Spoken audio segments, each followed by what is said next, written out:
Welcome to the Thinking the Unthinkable podcast, our latest leadership conversation. Hello, I'm Nick Gowing. Well, let's continue to overcome so many negatives relating to the climate emergency. We want to bring you and share with you positives. Today, from the B team, they are certainly working in a very determined and focused way to overcome these negatives. We want to hear how they're doing it. Well, the B team labels itself a collective of top business and civil society leaders. And I really mean top, who are determined to create new norms of corporate leadership. Joining us from San Francisco is Leah Seligmann, Chief Executive of the B Team. She also has the title Chief Change Catalyst. Well, welcome, Leah. Your mission is to catalyze business into showing that embracing climate and biodiversity are good for business, not heavy anchor chains that threaten growth and profit. And I was very struck by what I heard you say in January at the SDG tent in Davos. Many there were rather down because of what President Trump, inaugurated just a few hours earlier, is determined to do to make impossible your kind of mission. You said with a big smile to a large number of like-minded leaders, and I have my notes here, we are moving and grooving. We are not going to go backwards. So do tell us, how are you moving and grooving and being so positive? Nick, it's wonderful to see you. Thanks for having me today. And thank you for actually having a positive frame on what's happening in the world. So much of the news that we get is negative, down, down, down, down, down. And the truth is that that only tells one piece of the story of what's happening. So right now, what I see is business is looking at the economy, they're seeing the global changes, but nobody makes investments on a 4-year cycle. And those investments that are in play right now are really continuing to move business forward. And the will and the excitement still exists within leadership. Just this week, there was new polling released by We Mean Business, which is a group I'm on the board of, and they polled business leaders across all of the major markets that have heavy fossil fuel footprints: U.S., India. And they found that 97% of these business leaders are actually in favor of shifting off of fossil fuels. So we get this one story that everything is going backwards, but the truth is the world has never gone backwards. It has always just continued. And that is why I think we're moving and grooving. So So let me check with you. Is the new reality actually that things are still moving very firmly in the right direction when it comes to what needs to be done on climate and biodiversity? I don't think that things have ever moved firmly in a single direction. And that's something important for us to remember. But the signals that we are seeing, the signals of change, is that more and more is going forward. And I think that that's what you hear from businesses. They haven't decided to change their course completely because of a couple of headlines that are coming out of the US. This is a global move to modernize, to innovate, to create, and that's where the money is going to be made. And that's why you still see significant progress on the movement of a clean energy transition, of more smart, sustainable agriculture, because it just makes business sense. Now, I heard you say that we're going to bring new energy to this. Have you managed to do that, particularly since January, given the environment in which we're all having to live at the moment? Absolutely. The environment requires new energy. And it doesn't require us to do everything the same as we always have done. And I think that's the mistake that we sometimes make in our space, where we're just like, okay, I'm going to do it 10 times harder. I'm going to sign 10 more letters. I'm going to do whatever it takes. What we're doing is figuring out what still holds right now in this moment of tremendous backlash, and how do you kind of grow those seeds of collaboration and pieces there. But what we've gotten lost in is this idea that sort of fringe few holds the view of the majority. And it's so tempting in this moment where we kind of listen to our own echo chamber, our own podcast over and over and over and over again. I'm sure that this podcast gets a broad range of people that disagree with your views, but often you just sort of talk to yourself, and then you reinforce those views. And what we've lost space for is the middle. We've lost space for debate. We've lost space for an activism of bringing people together and engaging with people that you don't know so well and you haven't been working with for the last 15 years. And that's the opportunity for new energy. We have an opportunity to bring new energy towards bridge building, towards making it so that people see the sustainable economy as the economy that takes care of people, that gives them well-being and livelihoods and all of those different pieces, instead of it being a threat. The existential threat we're facing is climate change. The opportunity we have is economic transformation, which will create jobs and wealth and excitement. What are you building a bridge between from where to where at the moment? Right now, it's a societal bridge. It's not, it's a bridge between neighbors. We have gone, and I think our businesses really feel this, where it's become so polarized that it's really hard to talk to your employees. It's hard to know what to say to your colleagues. It's hard to know what to say to your customers. It's hard to know what to say to your investors. And it has to do with the loss of human interaction and human contact. And it's easy to reinforce your views if all of your views are coming from a self-selecting algorithm that just keeps on doubling down, doubling down. But when you reach out to people and you connect with them, you start to see a broader thing. And that bridge building right now in a moment where we are taught to think if you don't agree with me, you are a bigot, or if you don't agree with me, you are somehow less than. And that's just not the case. Debate is what has brought society forward time and time again, because not one person has the answer. There isn't a silver bullet on any of these topics. It's going to require engagement and conversation and understanding. Not to say that there aren't some things that we really need to hold with true respect, peer-reviewed research, all of those things. But there is an opportunity for everyone. I think our leaders are really modeling this to reach out to the people closest to them, and then the next circle around and the next circle around. So you start to build consensus instead of continuing to drive these wedges. Now, one of the things we heard it in Davos when you and I were together back then at the beginning of January is the word narrative. In other words, changing the way in which many of these problems are being expressed because they're too jargon ridden and there are too many of us all talking to each other with a jargon we all know about, but actually the public out there, and including some of the corporate leaders, don't really get it. How much is that a big challenge for you? I think that's a big challenge for all of us. And it's the challenge of connecting. It feels good to know the acronyms, to be part of the alphabet soup that is any industry. Whatever industry you're in, you start hearing acronyms that you don't, that your friends might not understand. Um, and it's easy to alienate people, and it's easy to co-op language that has no meaning. ESG, DEI, those things don't mean anything. What the meaning is underneath it. What are we looking at? What are we thinking about? Why does this matter? What are the fundamentals? Why are they material to that business? Why should my customers care about it? And why should my employees care about it? And that is one of the biggest challenges. So the narrative has been completely co-opted. Things that people in our movement worked decades on to take the language of climate and sustainability and put it into an investor-based language was actually easy to knock down and to cut off because it was hard to trust because it was just acronyms. What we need to think about are really two pieces of it. One, why does these actions make businesses more competitive, make economies more competitive, make countries more competitive? Why is it just sort of better? And how does it impact people? How are we taking care of our people? And you think about, there are very few people that you will ever meet that wake up wanting to make the world worse for someone they know. You want to take care of your employees. You want to take care of your family. You want to take care of those closest to you, and then it kind of echoes out into your community and your country and the world.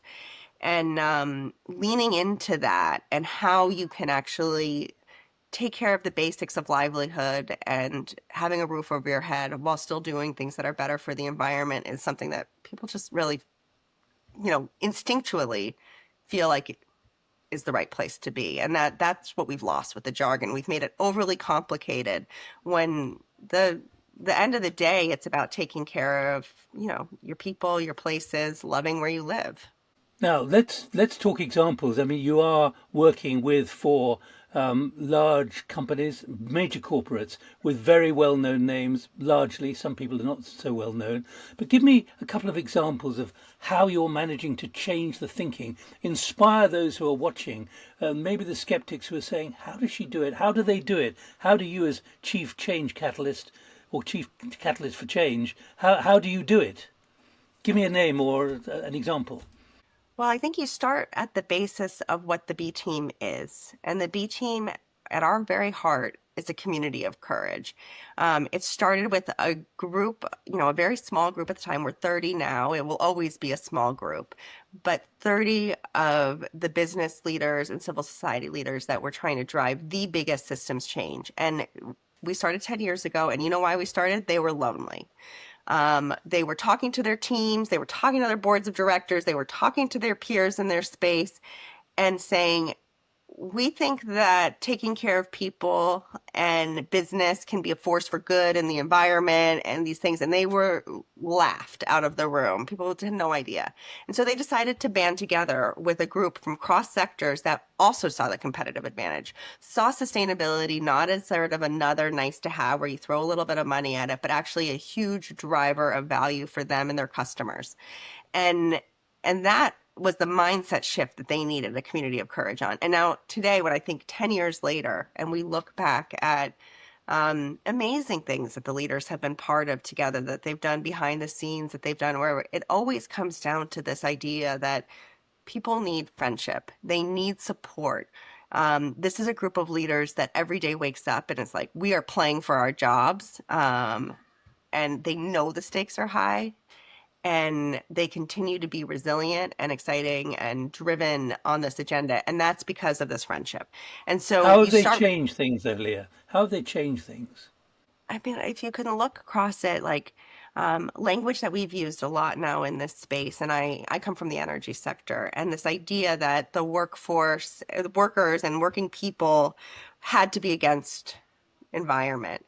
The B team leaders, with the leadership of, so many of them, but Sharon Burrow, Mary Robinson, Christiana Figueres, worked together with business leaders like David Crane and Oliver Bete and Richard Branson to make it so that actually a people-centric, a just transition was the language that first made it into sort of the global agreements around Paris and the SDGs, but also started to get integrated and operationalized within businesses. And you can see sort of like that arc from ambition of, yes, we can live on a safe planet and it can be good for people and we can make business value.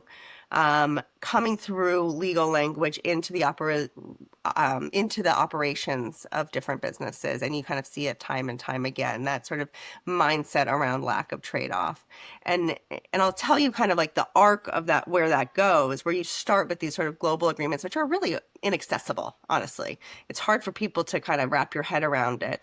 But you start there with those guideposts, and then you have countries that start to kind of think about how they're going to structure their national policies. And then businesses see this opportunity to invest and to drive things forward. And that kind of collaboration within them, within that group of having the most respected voices from a capitalist perspective joining together with the most respected civil society voices and all saying the same thing creates change because nobody expects it. Let me check with you on one thing. Obviously, it's difficult to get data on this, but one of the phrases which is now being used, or words which is being used, is greenhushing. In other words, corporate leaders who are really doing it but don't want to talk about it for fear of having their heads snapped off, particularly because of the current US president, etc., etc. We don't have to go through the arguments. How much of that is going on, do you believe? In other words, corporate leaders who don't want to make a meal of it in public but are really getting on with it because they can see the advantages. I think that's going on in a huge degree. We had greenwashing and now we have green hushing. Maybe we get to green real talk. And that's where we go, where people just do what they say they're going to do and actually do it versus shouting about what they want to do and underperforming. And there is fear, I think, in this space that if people aren't out there making huge commitments, they're not doing the work. And there should be fear that maybe some people are falling back. But the places where it makes business sense, where it makes sense for your customers and your communities and your license to operate and all those things continue. And businesses know that. They also know that what they say now will be used against them. And I think that's just a reality of the situation. If you're going to get your stock price tanked by tweet, then you're going to be a little bit careful about what you say. And we need to understand that businesses don't, we're watching it now with the global supply chains. They don't reorder themselves overnight. It takes time. And 4 years is a very short period of time. And so I think that the corporates that are smart have strategic patience, and they're still making the investments. Well, look, we've got 3 minutes left. Let's just try and bring this to a very sharp conclusion to convince the skeptics, to convince those who are not really fully on board at the moment. Describe the flow of bold ideas that really is exciting you now, and proving that there's an extraordinary, radical, innovative thinking and determination out there which you, as the B team, can identify and can harness for others. So I think that the piece here that is like gets me up every day and kind of makes me sizzle is the fact that we have invented things in the last 5 years that everybody would have thought was science fiction. And that's the place, the limitless possibility of human creativity and collaboration gets me really excited. I mean, just the other day, I had a conversation with a chat bot that knew more than I would ever know. And so a piece of that is just sort of like the everyday little shifts that you see that make you so delighted and excited. And then you back that up with real numbers. Like IKEA had an absolute reduction of 30% of their emissions while growing revenue 23%. Allianz has a huge investment portfolio, and they have been able to have those emissions for corporate portfolio since 2019. Like you see these things happening in real time that give you hope that we're kind of on the right trajectory, and then you see somebody make energy out of a bicycle, and it's just thrilling and exciting. So it's the combination of real business results with innovations that help business delight and enjoy and inspire their customers. It's a formidable challenge you've set yourself. In the last 30 seconds, just help me understand. You say on your website, future generations are counting on us. How much can future generations be reassured that what you're doing is really achieving the change that is needed to meet these phenomenal and ferocious goals which are being set for net zero and so on? We're all building blocks on each other. Future generations are depending on us, and we are depending on them. And I think that mutual relationship is really important in the question that you're asking, because we will put together the rails. We'll start to build out what that economy will look like. My kids are going to see the results of that. My grandkids are going to see the results of that shifted economy. I might not see it all. And we have to have trust and faith that at the end of the day, people want to create a place where they can enjoy nature. People want to be in a workplace where they're respected. And those characteristics and values will continue to shine through, and our kids are going to come. I mean, you think about what one little girl in Sweden inspired a couple of years ago. Like, we are really on the cusp of having the smartest generation of children who are going to be able to help us take the mission, take the torch that we're carrying right now, and deliver it to the finish line. But what you're saying is you believe that what the B team is doing proves that this is now achievable. Absolutely. It's achievable, and it requires, there's the hard business facts that show it's achievable, and there's the hope and optimism that we all have to continue to push through. And those two pieces, heart and mind, is important in this challenge, and B team leaders have that. Well, great, Leah. Thanks so much. You can reference every detail that Leah's just given us. And a transcript of the podcast is posted in parallel on our website, along with contact details for us and Leah and the B team for you to be in touch. Do please join us when we next have a conversation about thinking the unthinkable. None of this is unthinkable anymore, as Leah has just said. Subscribe to our YouTube channel, where you'll find all our podcasts. And from me, Nick Gowing, until the next time, keep thinking unthinkables. More than ever, it's both possible and necessary. From Leah and from me, bye-bye.